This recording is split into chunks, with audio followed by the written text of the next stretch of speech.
नमस्कार सभी हमारे प्राइमरी टीचर्स हेड्स को मेरा नमस्कार। आज आपके लिए जो वीडियो बनाई जा रही है वो है कि निपुण हरियाणा टीचर ऐप पर हम बच्चों के असेसमेंट रिपोर्ट को कैसे भरें। वीडियो को पूरी देखना प्लीज़, ताकि उसमें फर्स्ट टू थर्ड का सारा आपको क्लियर हो जाए किस तरीके से भरना है। और साथ में अगर चैनल को सब्सक्राइब और लाइक नहीं किया है तो आप प्लीज़ वो कर देना, ताकि आगे की आपकी आने वाली वीडियोज़ आपको टाइमली मिलती रहे। अब मैं आपको बताऊंगी, जैसा कि आप देख पा रहे हैं स्क्रीन पर निपुण हरियाणा टीचर ऐप ओपन हुआ है। तो इसमें थर्ड नंबर पे ऑप्शन है हमारा पीरियोडिक असेसमेंट। सबसे पहले हम उसे ओपन करेंगे और उसके अंदर जैसे ही हम ओपन करेंगे इसमें एनुअल असेसमेंट का ऑप्शन आपको मिल जाएगा। ये मैंने क्लास 1 का ओपन कर रखा है। तो जैसे ही मैंने ये एनुअल असेसमेंट का ओपन किया, सेक्शन सिलेक्ट करने का ऑप्शन आ गया। जैसे ही हम सेक्शन को सिलेक्ट करेंगे उसके बाद आपको बच्चों के नाम इधर दिख जाएंगे। अब जैसे ही हम किसी भी एक बच्चे पर क्लिक करेंगे तो यहाँ पे आपको सारे क्वेश्चंस ओपन हो जाएंगे। लेकिन आप ये ध्यान रखना, जैसे जो क्वेश्चंस आपको दे रखे थे ना ऑफलाइन में, उसमें पहले इसमें ओरल के आपके पास क्वेश्चन आएंगे, ऑनलाइन में भी जैसे आपके उसमें ऑफलाइन में आपके पास एग्ज़ाम में आए हुए थे, और उनका जैसे बच्चे ने रिस्पॉन्स दिया है आप इसमें फिल कर देंगे। ऐसे ही सेकेंड क्वेश्चन, थर्ड क्वेश्चन। लेकिन आप जैसे देखेंगे ना ये 5th नंबर का क्वेश्चन, ये कुछ पिक्चर्स आपको ना पार्ट्स में दे रखी थी और ऑनलाइन में आपको क्वेश्चन नंबर बना के दे रखी है। जैसे क्वेश्चन 5 पे मटर का है, क्वेश्चन 6 बना दिया कार का, लेकिन आपके उसके अंदर जो ऑफलाइन पेपर था उसी में ही दे रखा था। तो इससे कंफ्यूज मत होना, इसने एक एक क्वेश्चन पार्ट को एक क्वेश्चन के रूप में आगे बढ़ा दिया है, लेकिन सेम वो ही है जो आपके बच्चे के ऑफलाइन मोड में आया था।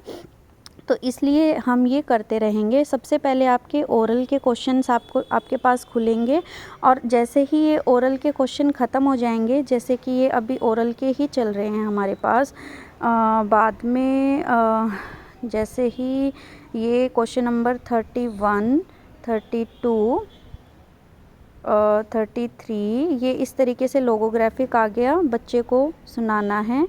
36 और यहाँ पे श्रुत लेख आएगा आगे कि बच्चे को श्रुत लेख करवाएं 10 शब्दों। क्वेश्चन नंबर 40 है जैसे, तो ये रिटर्न के अंदर आएगा। ऐसे ही 41। तो यानी इसके बाद हम ओरल के होने के बाद में हमारे जो रिटर्न वाला है उसका असेसमेंट शुरू हो जाएगा। तो बच्चे ने जैसा रिस्पॉन्स दिया है इसमें हम भर देंगे, और लास्ट में जैसे ही हम सारे कर देंगे, नीचे सेव एंड एंड असेसमेंट का ऑप्शन आ रहा है, हम उसमें सेव एंड एंड असेसमेंट कर देंगे। इस तरीके से एक बच्चे का हमारे पास कंप्लीट हो जाएगा। इसी तरीके से आपको क्लास के सभी बच्चों का इसी तरीके से रिस्पॉन्स फिल करना है। अब ये तो थी बात हमारी क्लास नंबर 1 की, लेकिन क्वेश्चन जो क्लास नंबर 2 और 3 है, इसके अंदर हमारा जो पहला आएगा ना, पहला क्वेश्चन जो आएगा वो ओरल ORF चेकिंग करने के लिए आएगा। तो इसलिए उसके अंदर आपको क्या करना है, अगर आपके पास बच्चा है तो आप उसका ORF चेक करने के लिए उस पर टाइमर वाला आएगा, बच्चे को पढ़वा करके देख लें। और अगर आप घर जा कर के ये फिल कर रहे हैं आपका जो असेसमेंट रिपोर्ट है बच्चों की, तो आप फर्स्ट क्वेश्चन को स्किप भी कर सकते हैं जो ORF वाला है। आप सेकंड नंबर क्वेश्चन से बच्चों का रिस्पॉन्स फिल करें ऑनलाइन मोड में। ये क्लास 2 और 3 के लिए है, प्लीज़ ध्यान दीजिएगा। तो ऑनलाइन मोड में जो क्वेश्चन नंबर 2 है वो आपका ऑफलाइन में क्वेश्चन नंबर 1 होगा। तो इसलिए कंफ्यूज मत होना, आप ORF वाला क्वेश्चन को स्किप कर देना। और जैसे ही हम सारे बच्चों का फिल कर देते हैं तो यहाँ पे देखो 4th ऑप्शन में असेसमेंट रिपोर्ट लिखा हुआ है। असेसमेंट रिपोर्ट पे हम जाएंगे और इसके अंदर एनुअल असेसमेंट में हम जाएंगे। एनुअल असेसमेंट में जैसे ही हम आते हैं इसमें 3 ऑप्शन खुल जाते हैं, overall classroom report, subject report, student wise report. तो ये हम जैसे ही किसी एक पे क्लिक करेंगे तो यहाँ पे आ जाएगा हमारा जितने बच्चों का हमने फिल करा है रिपोर्ट, उतने की यहाँ मेंशन हो जाएगी। ये ओवरऑल क्लास की रिपोर्ट आ जाएगी। अगर सब्जेक्ट वाइज भी रिपोर्ट हमने देखनी है तो ये सब्जेक्ट के 3 ऑप्शन खुल जाएंगे, हिंदी का देखना है तो हिंदी, इंग्लिश, अदरवाइज़ मैथ।